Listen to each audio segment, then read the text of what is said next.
how y'all doing today? I trust you're doing amazing. If this is your first time stopping by, hey, my name is Kelechi and I live in Germany and I share videos around life here in Germany. So if you want to see more stuff, go through my channel. If that's the kind of content you vibe to, then be a part of our community by clicking on the subscribe button and on the notification bell, so whenever I have a new video you are instantly notified. Okay, and to my returning subscribers, thank you so much. You guys know I love you so much. Okay, so this video has been like on my neck for the longest time. People have been writing me requesting that I make this video on finding an apartment in Germany. I think even with this whole not COVID right now, but with this whole Ukraine-Russian brawl, it's brought about, you know, difficulty in finding houses in Germany. You know, a lot of Ukrainians are currently in Germany, so housing is very difficult to get, but still people want to know. So that's why I want to make this video. Okay, so the first thing that I'm going to do right now will be to tell you the things that you need to look out for before you rent a space. Okay, so the very first thing is, how close is it to the public transport? If you don't have a car, this is something you have to consider. Is it close to where you can take a bus? Is it close to the tram station? Is it close to the S-Bahn? Or is it close to the Hauptbahnhof, like the main train station? So this is one thing you have to consider, okay? The second thing is to consider if it's close to places you can shop for food, groceries, like supermarkets, or basic drogery stores like DM and Rossmann and the rest of them. So find out if these shops are in that area, then you're good to go. And you also have to find out if you're a church goer and you love to have a community of Christians. Find out if it's close to a church, whatever kind of church you attend or you want to attend. Find out if that is in your area, even though sometimes people don't mind taking the transport to go to these places. But if it's within your area, then it's a plus for you, okay? Because to be honest, this place, you need motivation to go to church. If you're a Christian, most times you need extra motivation to carry yourself up and travel to go to a church. I'm going to tell you that for free, okay? So this is something you may want to consider if you are Christian and you like to go to church. Okay, now the next thing that you might want to consider is the environment at large. How clean it is, how quiet or noisy it is. If you're the kind of person that really loves to have a quiet time, like when you're out, but when you're in, you want it to be like as quiet and as calm as possible, then you want to take note of the environment and know if it's a crazy place where people make a lot of noise. Those are the things you have to look out for before you eventually settle and say, okay, this is the house. Okay, and now that being out of the way, I'm going to be talking now about how to actually find an apartment in Germany, or how to rent an apartment in Germany. So the first thing I'm going to be doing now is to tell you where exactly you can look for an apartment. Okay, now there's the eBay Kleinanzeiger, there's Immobilien Scout, there's Immonet, there's Vonovia, there's depending on your city, because different cities have their different housing agencies. Like in Dortmund you have Dogevo, and for some other cities you have their city housing agents, right, or housing corporation. So places like this are places you can scout for apartments. Okay, now also people tend to ignore the newspapers a lot. You know, Germans are also they are still very conservative, so most of them do their adverts on newspapers. But the unfortunate thing is that so many people don't actually pay attention to that, and that's very bad, because you can find very good spaces. Actually, one of my friends found a space, an apartment from a newspaper here in Germany. Okay, so technically keep an eye out on the local newspapers that come to your your post boxes every now and then, and you could find something there. Now, that being out of the way, we're going to be talking about the different kinds of apartments you actually have here in Germany. We have the Wohngemeinschaft, which is shared apartments, and we have the single apartment. So the Wohngemeinschaft is of two types that I have observed. The very first type is like an actual apartment, an actual house, where the sitting room is shared, the bathroom is shared, and the kitchen is shared, but everybody has their individual rooms in the flat. While the other kind of Wohngemeinschaft is like a floor of several flats sharing one bathroom, one kitchen, and of course one common room. So everybody has like their own rooms, like you're not in an apartment with someone. I don't know if that makes sense. So These are the two kinds of Wohngemeinschafts that you have. Well, it's shortened for WG. I'll start using WG from henceforth. The word is too long. Wohngemeinschaft. WG, shared living, okay? And then, of course, like I mentioned earlier on, the second one is the single apartment. The other thing that you need to know is that there are kinds of rents. There's the warm rent and there's the cold rent, called Warmmiete und Kaltmiete auf Deutsch, okay? So the cold rent is like your rent without any service charges. No, nothing, just like the price for the house, what you pay for the house. And then the Warmmiete is like your apartment's rent and the Nebenkosten. And Nebenkosten here is just like the cost of like the general service charges in English, okay? And that includes like the cost of running electricity in the floor, like the corridor where everybody, the staircase, the cost of taking out the trash, you know, all this small communal stuff. And if it's a compound that has cleaners who come in to clean it for them, that is also calculated in the Nebenkosten. Basically, Warmmiete is the rent of your apartment and the extra service charges that come in the compound. And I think for some apartments you have the heating in your Warmmiete. I'm not sure, please don't quote me on this, okay, because I don't pay my heating with my apartment, right?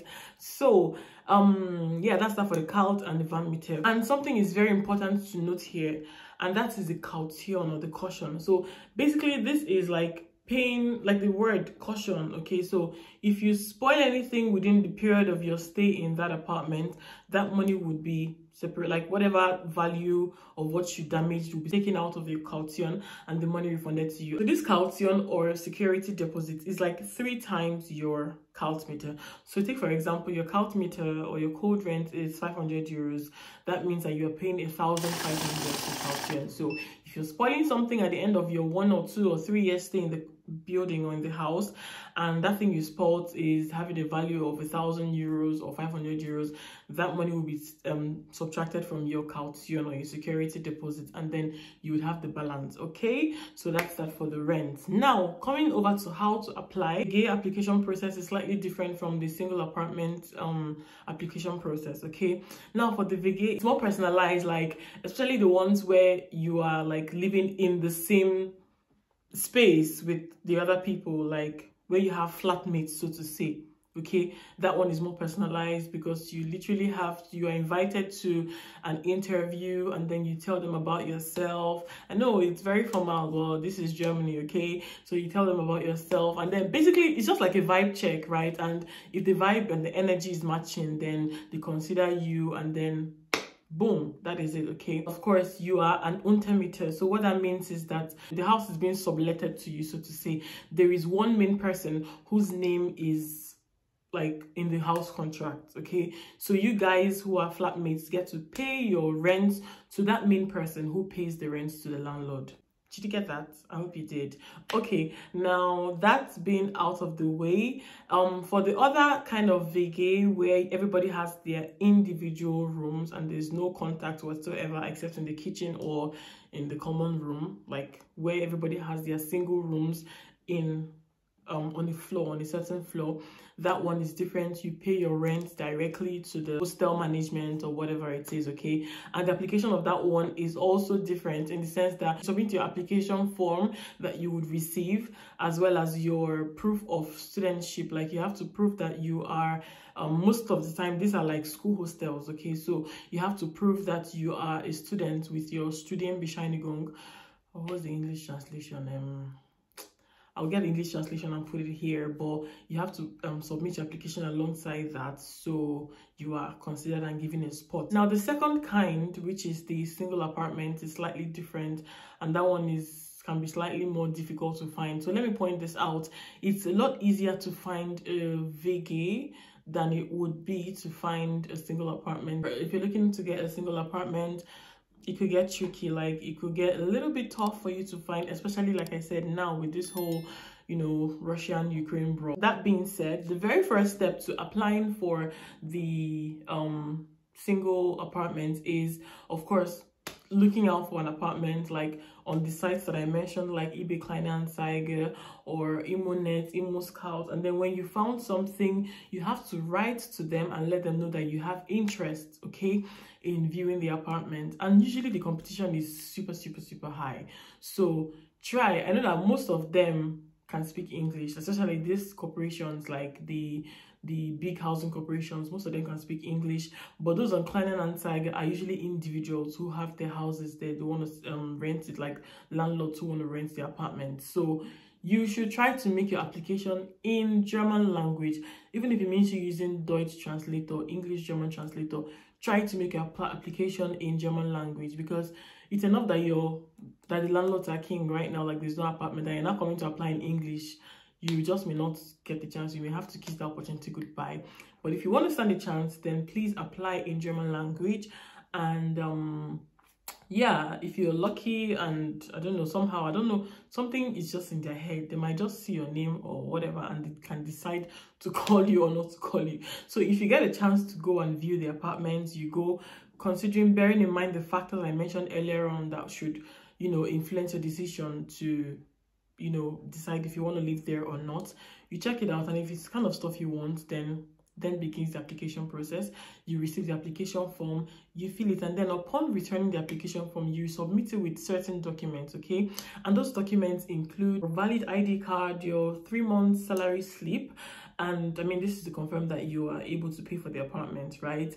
And then you have to submit a document from Schufa. So Schufa is like an agency that ensures that you are, I mean, it's vouches for your credit worthiness. I hope that made sense. So with this document from Schufa gets to check in their record if you're owing anybody in the country or any organization in the country, and if you're credit worthy, then you get a document saying you're good to go. And lastly, most landlords request I don't know what they call that document in English, but in German either, I don't even know what it's called in German, but it's kind of like showing that you are not owing any previous rent, okay? So this document from your previous landlord would show that you are not owing, you have never owed a rent, you have been religious with paying your rent, you've been on time with paying your rent. So these are the documents you would take for your application to the new apartment, okay?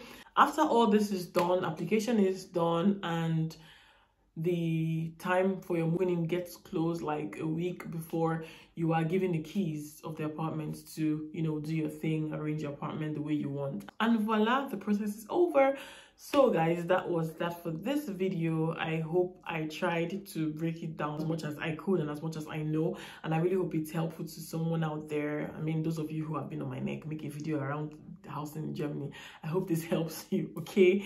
So give it a thumbs up if you did, and let me know in the comment section if you have any more questions or stuff that you would like me to talk about generally, okay? And I would. Yeah guys, that's all for this video, and I'm going to be seeing you guys in the next one. Please subscribe to my channel if you're not subscribed, and let's take this ministry to the permanent site, okay? Okay guys, so take care. See you when I see you. Bye.